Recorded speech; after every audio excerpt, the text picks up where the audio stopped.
सरकारी अस्पतालों में पारदर्शिता लाने और भ्रष्टाचार पर अंकुश लगाने के उद्देश्य से कानपुर के जिलाधिकारी जितेंद्र प्रताप सिंह ने रविवार को अचानक बिरहाना रोड अर्बन प्राथमिक स्वास्थ्य केंद्र पीएचसी का निरीक्षण किया।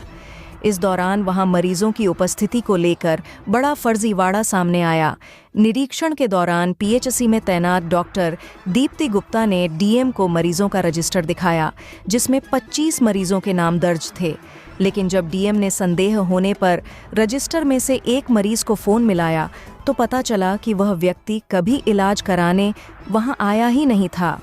यह सुनकर डीएम ने अन्य मरीजों की जानकारी भी जांची, जिससे साफ हो गया कि रजिस्टर में दर्ज कई नाम फर्जी थे। यह मामला सरकारी रिकॉर्ड में हेरफेर और सरकारी संसाधनों के दुरुपयोग का संकेत देता है। डीएम जितेंद्र प्रताप सिंह ने इस फर्जीवाड़े को गंभीरता से लेते हुए डॉक्टर दीप्ति गुप्ता के खिलाफ अनुशासनात्मक कार्रवाई के निर्देश दिए हैं। साथ ही इस लापरवाही में सुपरवाइजरी ऑफिसर की भूमिका की जांच के लिए शासन को पत्र भेजा जाएगा, ताकि उच्च स्तर पर भी जवाबदेही तय की जा सके। यह घटना सरकारी अस्पतालों और पीएचसी में हो रही अनियमितताओं की ओर इशारा करती है। फर्जी मरीजों की एंट्री कर स्वास्थ्य योजनाओं का गलत लाभ उठाने और सरकारी फंड का दुरुपयोग करने की प्रवृत्ति लंबे समय से बनी हुई है। जिलाधिकारी की इस कड़ी कार्रवाई से स्पष्ट है कि अब प्रशासन इन गड़बड़ियों को बर्दाश्त नहीं करेगा। अब देखना होगा कि इस मामले में आगे और क्या कार्रवाई होती है और क्या इससे सरकारी अस्पतालों में सुधार आएगा। नवोदय प्लस टाइम्स के लिए कानपुर से सह संपादक शाहिद खान की रिपोर्ट।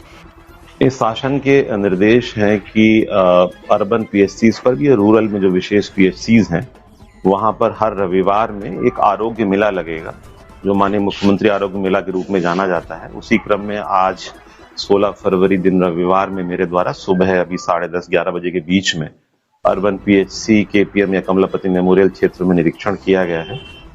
इसमें एक बहुत ही आपत्तिजनक बात ये मिली है कि डॉक्टर दीप्ति गुप्ता मौके पर मिली हैं और उन्होंने फर्जी अभिलेख तैयार करे हैं। इसका आशय ये है कि जो पेशेंट कोई आया ही नहीं, उसमें से उन्होंने उसको दिखाते हुए उसके मोबाइल नंबर भर दिए। चूंकि सब एक ही राइटिंग में जल्दी जल्दी खींचा हुआ लग रहा था, तो मैंने अपने विवेक से कुछ नंबर्स को मिलाया। जिस नंबर को मैंने मिलाया 933-500 आगे कुछ नंबर है, तो उस नंबर को मिलाने पर उसने कहा था मैं तो आया ही नहीं यहाँ पे।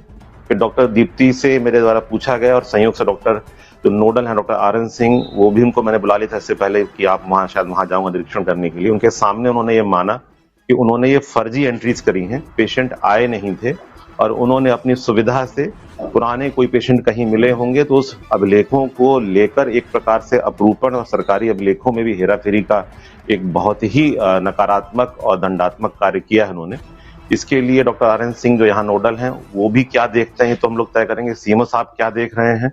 और अगर डॉक्टर लेवल का अधिकारी सुबह सुबह 10:30 बजे अभिलेखों में 25 पेशेंटों की इस प्रकार से फर्जी प्रविष्टि करेगा तो उससे लोगों का विश्वास टूटता है। जबकि माननीय स्वास्थ्य मंत्री जी द्वारा, माननीय मुख्यमंत्री जी द्वारा इस पर बहुत फोकस किया गया है। माननीय स्वास्थ्य मंत्री द्वारा बहुत सारी कार्रवाइयां की गई हैं। उसके बाद भी अगर ये निर्लज्जता है या ये इस प्रकार से जो हालत है वो वाकई गंभीर है। और मैं अनुरोध कर लूंगा प्रमुख सचिव स्वास्थ्य महोदय से कि यहाँ की जो टीम है उसकी जिम्मेदारी तय करें। डॉक्टर दीप्ति गुप्ता के भी विभागीय कार्रवाई के लिए जो तथ्य सामने आए हैं उसमें मैं संस्तुति कर रहा हूँ। निर्णय उसके शासन को करना होगा। और जो यहाँ के पर्यवेक्षक अधिकारी भी हैं, जो नोडल हैं, जो सीएमओ हैं, जो एडिशनल डायरेक्टर यहाँ मुख्यालय मंडल मुख्यालय पर बैठते हैं, वो क्यों नहीं देख पा रहे हैं, उन्हें क्यों नहीं दिखता है, इसके लिए भी मैं शासन से अनुरोध करूंगा कि इनकी भी जिम्मेदारी तय की जाए।